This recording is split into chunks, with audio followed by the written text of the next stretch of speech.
Information super highway objectives. इस हिस्से में हम आपको इंटरनेट के बारे में मालूमात देंगे। इस हिस्से को करने के बाद आप जान जाएंगे कि इंटरनेट है क्या, ये कौन कौन सी सर्विसेज प्रोवाइड करता है, जैसे कि वर्ल्ड वाइड वेब, ईमेल वगैरह, और इंटरनेट को एक्सेस किस तरह किया जा सकता है। आपने इंटरनेट का नाम तो सुना होगा, किसी दोस्त की जुबानी या किसी अखबार में पढ़ा होगा, या फिर आपने इसके बारे में टीवी पर देखा होगा। जैसा कि हमने पहले जिक्र किया था कि दो या दो से ज्यादा कंप्यूटर्स को अगर हम आपस में कनेक्ट कर दें तो वो एक नेटवर्क बन जाता है। एक नेटवर्क में मौजूद कंप्यूटर आपस में बात कर सकते हैं, यानी अपना डेटा और इंफॉर्मेशन शेयर कर सकते हैं। जब हम मुख्तलिफ नेटवर्क्स को आपस में कनेक्ट करते हैं तो इसको इंटरनेटवर्किंग कहा जाता है। इस इस्तिलाह को आम जुबान में इंटरनेट कहा जाता है।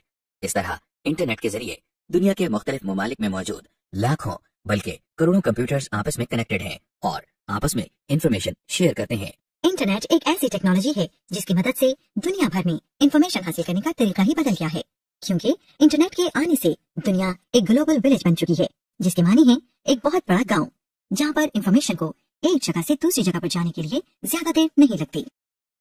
आप यकीनन सोच रहे होंगे कि आपके घर पड़ा कंप्यूटर जापान में पड़े कंप्यूटर के साथ किस तरह इंफॉर्मेशन हासिल कर सकता है, या इसको किस तरह कनेक्ट कर सकता है।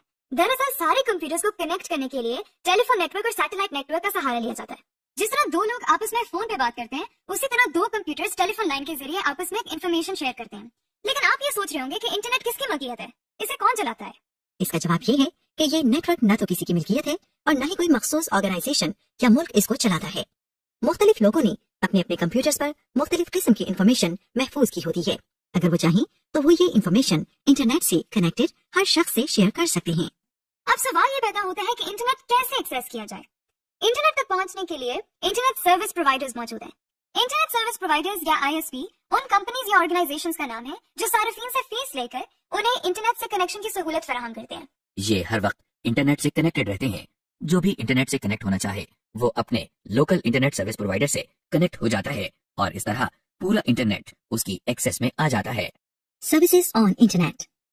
जैसा कि आपने देखा, इंटरनेट हमें इंफॉर्मेशन शेयर और ट्रांसफर करने की सहूलत फराहम करता है। इसकी मिसाल सड़कों के जाल की मानंद है। जिस तरह हमें सड़क की वजह से बस और वैन्स की सर्विस प्रोवाइड होती है, उसी तरह इंटरनेट की वजह से हमें मुख्तलिफ सहूलियात मुयसर हैं, जैसे कि वर्ल्ड वाइड वेब और ईमेल्स वगैरह। वर्ल्ड वाइड वेब के मायने जाल के हैं। ये एक इंफॉर्मेशन का जाल है। इसको 1989 में एक फिजिसिस्ट टिम बर्नर ली ने इजाद किया था। उस वक्त वो सिर्फ यही चाहता था कि साइंटिफिक कम्युनिटी आपस में एक दूसरे के साथ मालूमात शेयर करे। वक्त के साथ साथ उसके आइडिया ने इतना जोर पकड़ा कि अब ये इंफॉर्मेशन शेयर और ट्रांसफर करने का बेहतरीन जरिया है। वर्ल्ड वाइड वेब बहुत सारे वेब पेजेस का मजमूआ है। वेब पेज एक ऐसा डॉक्यूमेंट है जिस पर टेक्स्ट, इमेज, आवाज और मूवीज भी रखी जा सकती हैं। जिस तरह हर मकान का एक मुनफरिद एड्रेस होता है, तो कोई भी शख्स उस एड्रेस से सिर्फ उसी मकान तक पहुंच सकता है, यानी उस एड्रेस को फॉलो करके वो किसी और मकान तक नहीं पहुंच सकता। उसी तरह हर वेब पेज का भी एक मुनफरिद एड्रेस होता है जिसे URL या यूनिफॉर्म रिसोर्स लोकेटर कहते हैं। मिसाल के तौर पर ये वर्चुअल यूनिवर्सिटी के वेब पेज का URL है। वेब पेज को देखने के लिए जो सॉफ्टवेयर इस्तेमाल होता है उसे वेब ब्राउजर कहते हैं। मार्केट में मुख्तलिफ वेब ब्राउजर्स मौजूद हैं, मसलन internet explorer, Mozilla Firefox, Google Chrome वगैरह।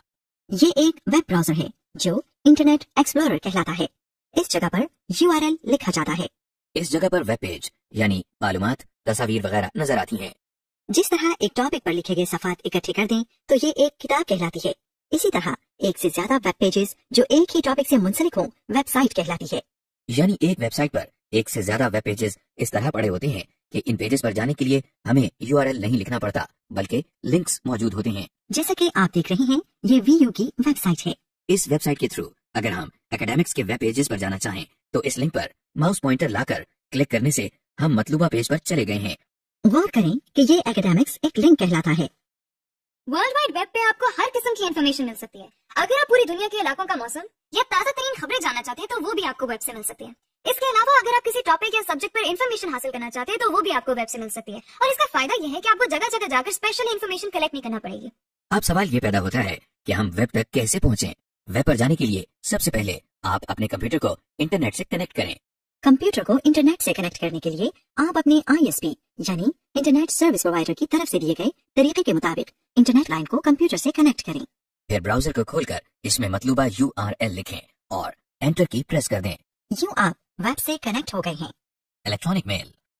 इंटरनेट के जरिए जो एक और बड़ी सहूलत हमें हासिल है वो ईमेल है। जैसे कि आप जानते हैं, पुराने जमानों में एक दूसरे से राब्ता करने के लिए कागज पर लिखे खतूत का सहारा लिया जाता था। آج کل خطوط کے ساتھ ساتھ ای میل یعنی الیکٹرانک میل کا استعمال بڑھ چکا ہے. ای میل اصل میں عام خط کی طرح ہی ہے, بس فرق یہ ہے کہ اسے کی بورڈ کی مدد سے کمپیوٹر پر لکھا جاتا ہے اور انٹرنیٹ کی مدد سے ایک کمپیوٹر سے دوسرے کمپیوٹر تک منتقل کیا جاتا ہے. اسے دوسرے کمپیوٹر تک پہنچانے کے لیے ایک ایڈریس کی ضرورت ہوتی ہے جسے ہم ای میل ایڈریس کہتے ہیں. جس سافٹ ویئر میں ای میل لکھی جاتی ہے اسے ای میل کلائنٹ کہتے ہیں. اس ای میل کلائنٹ کے ذریعے نہ صرف نئی ای میل لکھ سکتے ہیں بلکہ سینڈ یا ریسیو کے ساتھ ساتھ پڑھ بھی سکتے ہیں. ای میل کی ڈلیوری کا پروسیجر عام میل کی طرح ہی ہوتا ہے, یعنی خطوط ایک لیٹر باکس سے کلیکٹ کر کے پوسٹ آفس تک پہنچائے جاتے ہیں اور وہاں سے دیے گئے ایڈریس تک ڈلیور کیے جاتے ہیں. ای میل بھی آپ کے کمپیوٹر لیٹر باکس سے انٹرنیٹ کے پوسٹ آفس تک جاتی ہے اور وہاں سے اس شخص کے لیٹر باکس میں جاتی ہے جسے وہ ایڈریس کی گئی ہو. وہ شخص جب چاہے کمپیوٹر لیٹر باکس سے اس ای میل کو ریسیو یا حاصل کر سکتا ہے. اسے اس بات کا ڈر نہیں ہوتا ہے کہ کوئی اور شخص اس کی ای میل پڑھ لے گا, کیونکہ ای میل کو ایکسس کرنے کے لیے ایک پاس ورڈ کی ضرورت ہوتی ہے, یعنی ایک ایسا خفیہ لفظ جس کو استعمال کر کے آپ یہ بات ثابت کر سکیں کہ یہ آپ کا لیٹر باکس ہے. یہ بالکل ایسے ہی ہے جیسے آپ کسی پوسٹ آفس میں ایک پوسٹ باکس لیتے ہیں. پوسٹ آفس والے اس کی چابی آپ کو دے دیتے ہیں. اس چابی کی وجہ سے یہ پوسٹ باکس آپ کے علاوہ کوئی اور نہیں کھول سکتا. مارکیٹ میں بہت سے ای میل کلائنٹس موجود ہیں جن میں سے چند یہ ہیں. جیسا کہ آپ اسکرین پر دیکھ رہے ہیں کہ ہم مائکروسافٹ آؤٹ لک ایکسپریس استعمال کر رہے ہیں جو ایک مشہور ای میل کلائنٹ ہے. اس کے ذریعے ہم ای میل سینڈ اور ریسیو کر سکتے ہیں. ای میل کو سینڈ اور ریسیو کرنے کے لیے آپ سب سے پہلے انٹرنیٹ لائن کو کمپیوٹر سے کنیکٹ کریں. ای میل کو سینڈ کرنے کے لیے آپ ای میل کلائنٹ کو کھول کر اس میں مطلوبہ ٹیکسٹ اور ای میل ایڈریس لکھ کر سینڈ کے بٹن پر کلک کریں. ای میلز کو ریسیو کرنے کے لیے ای میل کلائنٹ پر موجود اس بٹن جس پر سینڈ اور ریسیو لکھا ہے اس کو پریس کریں.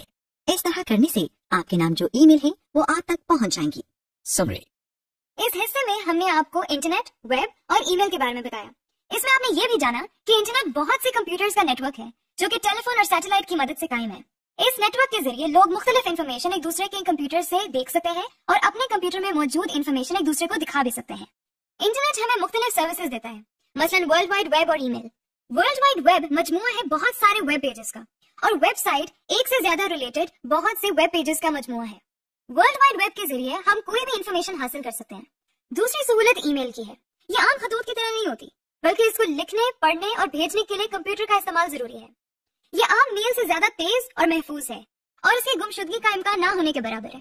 اور کیونکہ یہ انٹرنیٹ پر رہتی ہے تو پوری دنیا میں جہاں کہیں بھی انٹرنیٹ کی سہولت فراہم ہے وہاں پہ یہ میل دیکھی جا سکتی ہے.